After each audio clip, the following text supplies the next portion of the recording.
محترم ناظرین، اسلامی معاشرتی تعلیمات میں یتیموں کے حقوق کو خاص اہمیت دی گئی ہے۔ یتیم وہ بچہ ہے جس کے والد کا انتقال ہو گیا ہو، اپنے حقوق کی حفاظت اور انصاف کی طلب میں دوسروں کا محتاج ہوتا ہے۔ قرآن اور احادیث نبوی صلی اللہ علیہ وسلم میں یتیموں کے ساتھ حسن سلوک اور ان کے مال کی حفاظت پر زور دیا گیا ہے۔ اللہ تعالیٰ قرآن مجید میں فرماتے ہیں، اور یتیم کے مال کے قریب بھی نہ جاؤ مگر ایسے طریقے سے جو بہترین ہو، یہاں تک کہ وہ اپنی بلوغت کو پہنچ جائے۔ یہ آیت واضح کرتی ہے کہ یتیم کے مال کو محفوظ رکھنا اور اس میں کسی قسم کی خیانت سے بچنا فرض ہے۔ اللہ تعالیٰ نے اس عمل کو معاشرتی انصاف کا ایک اہم پہلو قرار دیا ہے۔ اسلام میں یتیموں کے مال کی حفاظت کے ساتھ ان کے ساتھ شفقت اور حسن سلوک کی بھی تلقین کی گئی ہے۔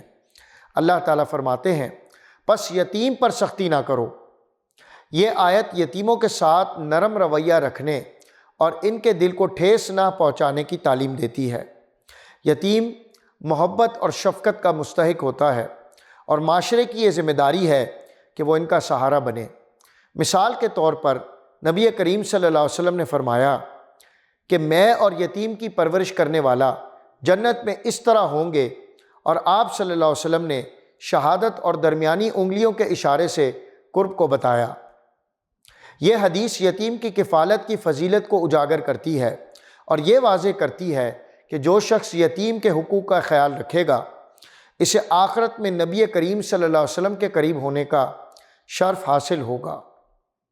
یتیم کے مال کے احترام کے حوالے سے قرآن میں ایک اور مقام پر فرمایا گیا، جو لوگ ظلم کے ساتھ یتیموں کے مال کھاتے ہیں، در حقیقت وہ اپنے پیٹ آگ سے بھرتے ہیں اور وہ ضرور جہنم کی بھڑکتی ہوئی آگ میں جھونکے جائیں گے۔ یہ آیت یتیموں کے مال میں خیانت کرنے والوں کے لیے سخت وعید ہے اور بتاتی ہے کہ یہ عمل اللہ کے نزدیک سخت ناپسندیدہ ہے۔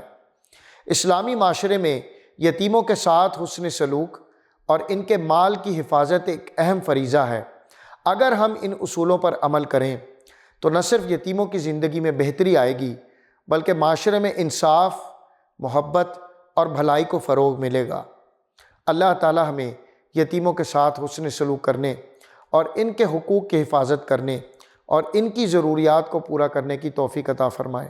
آمین یا رب العالمین۔